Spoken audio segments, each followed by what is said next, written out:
Pinutasan na natin, gamit na natin itong tools na binili natin. Okay. Try lang. Ano siya? So, yan. Meron na, no? Dalawang ilaw na, tapos itong ating buzzer. Aba, masikip pa ata ng kaunti. Ay, hindi, tama lang. Okay. Okay, ito. At mag-unbox tayo ngayon ng mga dumating na mga galing sa Shopee. Ngayon, nung kailan ba dumating to? Ito lang, ngayon lang dumating. Sa tagal. Na-delay ang pagdating. Gawa siguro ng holiday season. Ito, 1, 2, 3, 4, 5. Ito ang insulation. Nung pinaka, ano to 5. Bali, ang haba na ito ay nasa 10 meters. Baka magamit ko dito yung mga 7 meters sa isang oven. Yan. Ito yung heat insulation na rock wool. Rock wool siya. Yung mga talagang kinakabit sa oven. Tapos ito, hindi ko pa alam kung ano-ano itong mga to. Bubuksan din natin yan. Siyempre, alam ko kung anong in-order ko, pero hindi ko pa alam kung ano ang laman nasa loob nito. Tapos ito, wala kasing pagka online kasi,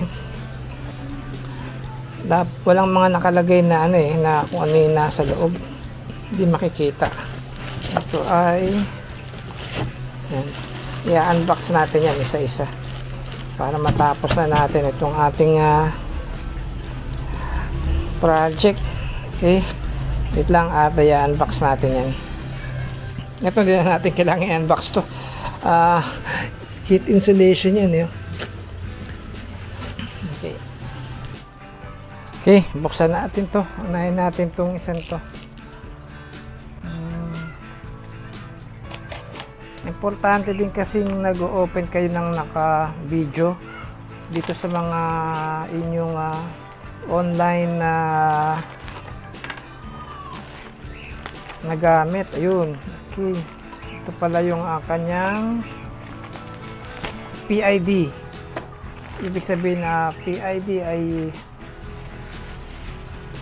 yung kanyang pinaka thermostat.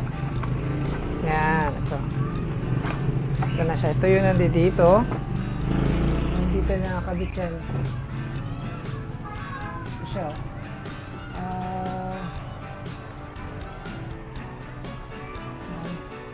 Nakakabit dito yan. Yan na yan. Tapos ito yung kanyang pinaka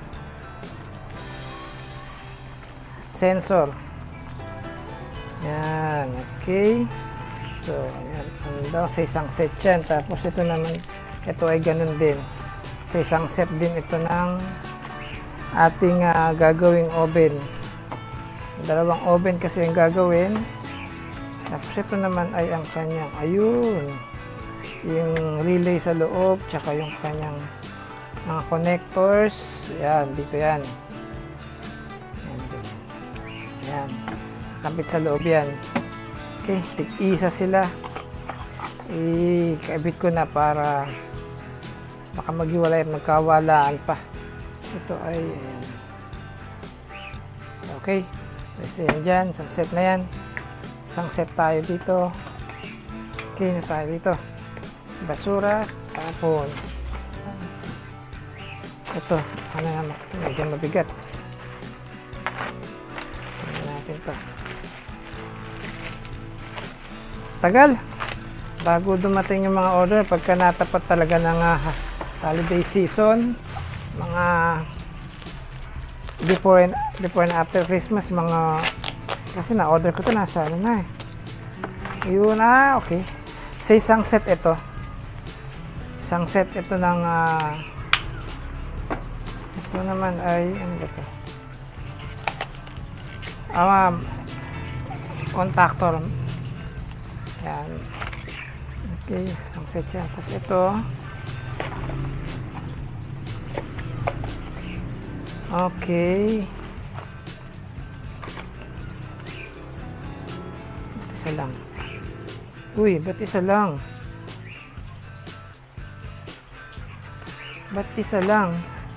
Dapat to dalawa. Aba. Teka, di ba? Check natin sa isa. Okay, wait lang. Ay, kulang siya. Okay, tingnan natin dito sa isa.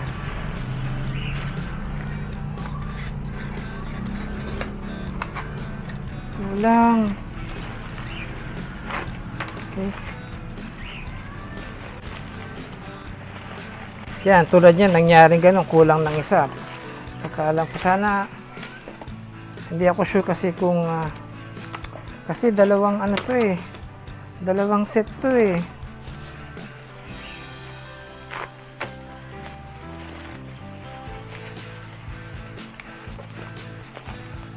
Kulang nga ako dito. Kulang ako ng isang ilaw. Ito yung mga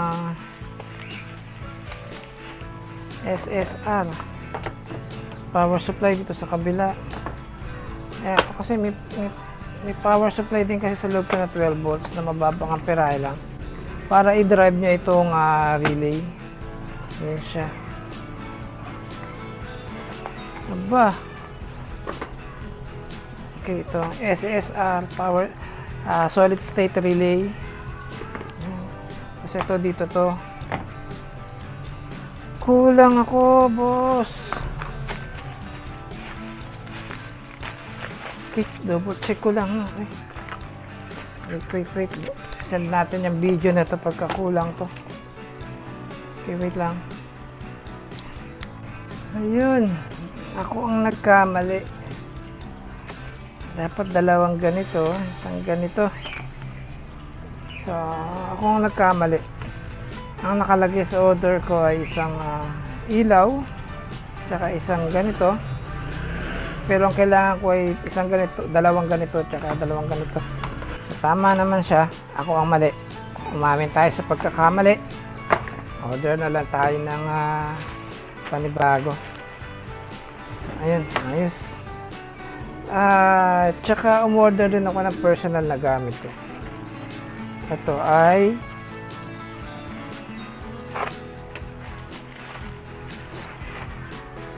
ito yung magandang klaseng tool pangkat ng mga ito dito. Ayan, yan siya. Hindi tulad kasi yung nung nakasama dun sa binili kong grinder na wala na. Itong mga nakalagay dito, lumuluwag yung nito, yung pinaka butas niya lumuluwag, kaya hindi siya magandang gamitin, hindi tumatagal. Yan. Ito hindi tulad nito, talagang sigurado na nakasiguro tayong matibay. Paano binubuksan to? Seal pa. Gagawin natin. Talagang naka-seal, naka-hot press. Hindi siya basta-basta mabubuksan. Dito, tignan natin. Dito na tayo mag-cut. Buhain natin to. Para pagkatapos natin gamitin ay naka-display pa rin siyang ganito.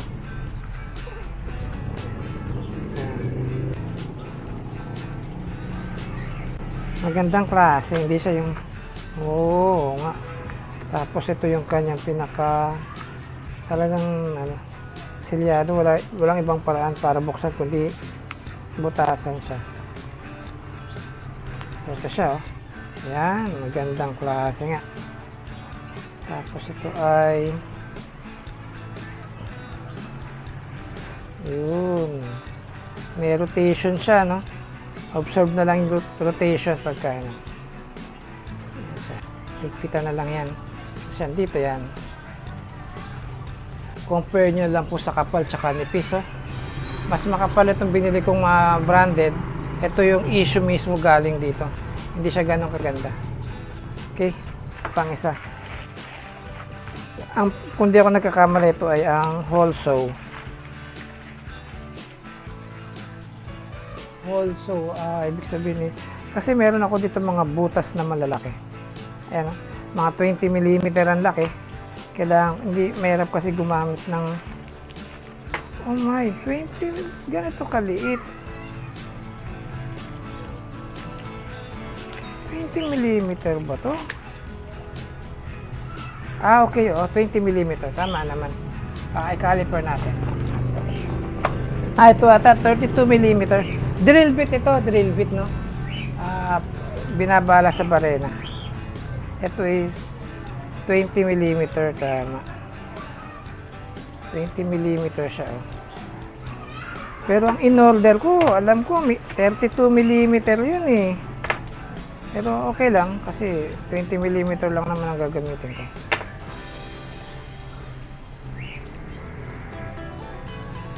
Ayan siya. Ayan. Kasi nakalagay naman kung anong millimeter ang laki niya. Ayan. May 4 mm, 9, paano ba ito? Ayan. 4, 6, 8, 10, 12. 4, 8, 6, 10, 12, 20 mm. 20 mm, tamang-tama siya sa size nito, butas nito.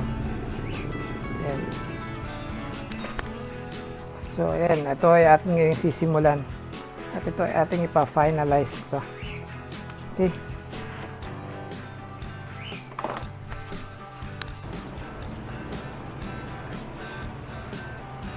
Okay, itong ganito mga talim ng mini drill, tawag ito, parang Dremel yan. May position siya. Tulad nito, ang ikot ng ating Dremel ay kung nakaganyan siya, clockwise. So, may arrow naman itong talim na clockwise. So, dapat pag ganun siya. Ay, pag ganun. Yan. May arrow siya. So, papunta ron. So, yun. May arrow yun. Teka. Kita nyo ba? Ayan. May arrow. Yan. So, mali ang posisyon niya ay babalik rin natin pag ganun. Ang ikot kasi nitong ating parang Dremel ay ito at ma-testing na natin kung gaano siya kabilis mag-cut. Yung isa kasing dating nakasama rito ganitong cutting disc niya ay parang nahihirapan ako. Samantalang ito, ang ganda ng kain ng kanyang talim. Madali, mabilis tayo makakatapos nito. Ang ganda siya, magandang pambutas, tamang-tama. Hindi ako nagkamali sa binili ko. At hindi siya basta-basta nagwewego. Ayan, may guhit na. Okay na tayo dito sa isang side na to.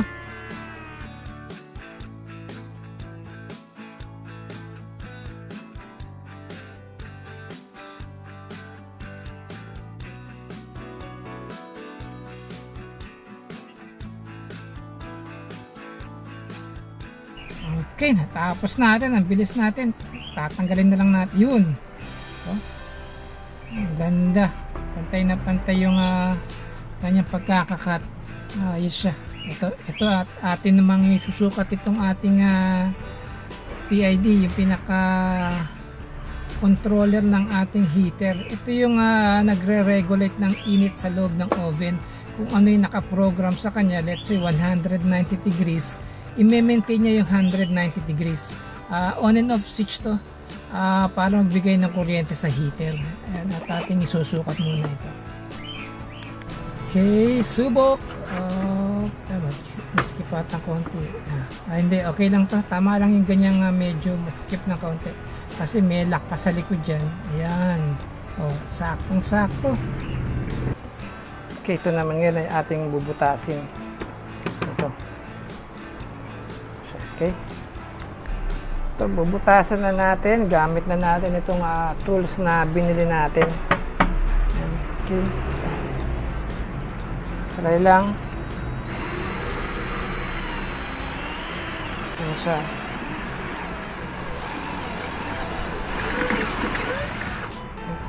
Habang tatama sa ilalim. Wala. Kailangan pa.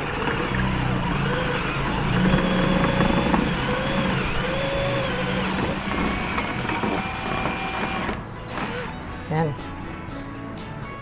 Agad siya. Parang nag-alanganin ako Pero okay na yan. Patay naman. Pumasok naman sa ating guhit. So, ayan. Pero parang mas maganda kung lalagyan ko siya muna ng ng butas. Okay.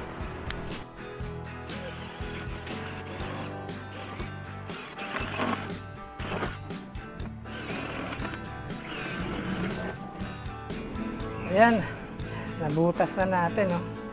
Tignan natin ngayon kung fit na siya ito. Pasok talaga dito yan. Tapos ito ay dito. Ayan.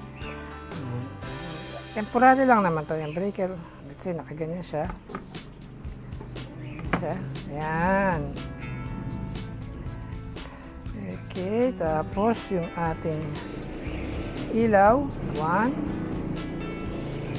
Teka, samayan natin itong mga nut at baka magkahiwa-hiwalay pa. Okay. Ito ay deep. So, yan, meron na, no?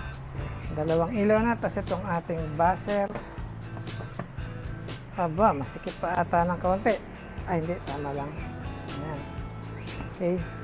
Tapos, ang ating mga switch. Ito siya. Ayan. Kuha tayong isang switch. Teka lang, ha?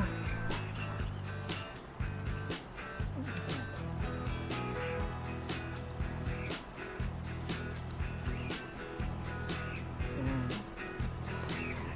So, yan, ganyan. So, yan siya. So, yan ang setup. Power on, timer. Okay. Ngayon, ating lalagyan natin ito ng hinges para nabubuksan siyang ganun. Okay. So, babaklasin natin ulit yan. Okay. Yan. Ito, nalagyan na natin ng hinges. Pwede na siyang buksan-buksan. Yan. Tanggal yung primer coat ko na orange. Bale, patungan naman natin ng anong kulay talaga yan.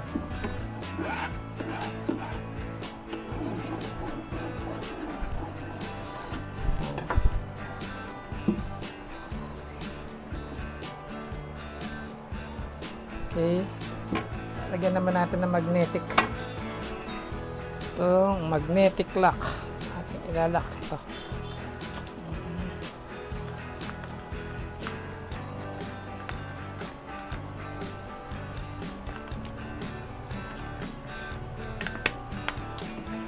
Yan. Okay. Ito, at atin ng i-sprayan ng primer epoxy. Pinatungan ko yung dating primer niyang orange at itong pinatong ko itong mas matibay na primer para yung ating ifa-final coat ay mas pumantay ang kulay pagka gray.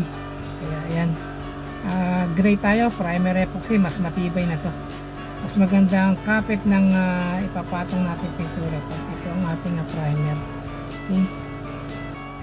Ang primer epoxy, ang kanyang pampalabnaw na hinahalo ay lacquer thinner.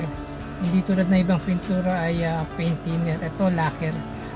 Pag lacquer thinner, mas mabilis matuyo at mas matibay ang pintura pag lacquer thinner. Kaya itong primer epoxy, may lacquer thinner na siya, tapos meron pa siyang catalyst.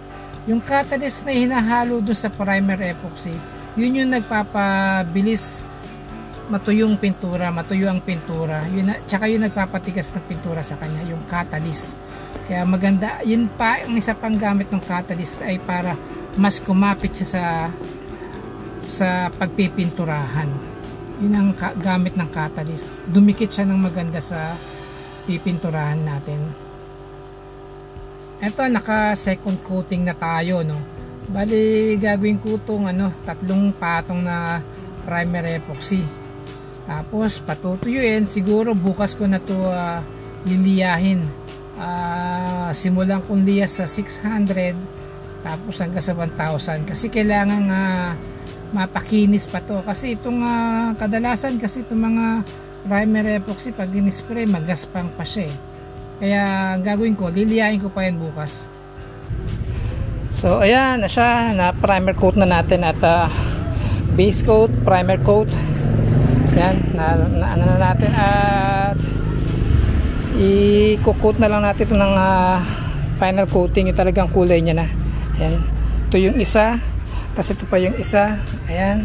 Same na same yan. Parehong pareho sila ng design.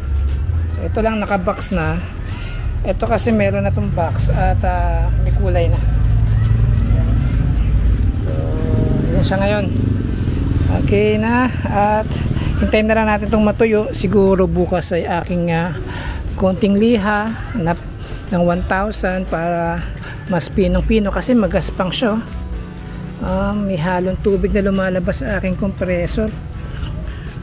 Yan. Pero okay lang yan.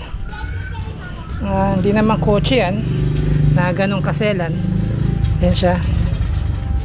Yan. Ay, yung just nya. Okay, good. So yan, at atin na lang itong patutuyuin at tayo magliligpit. First time nagamit itong ating compressor na Aussie to.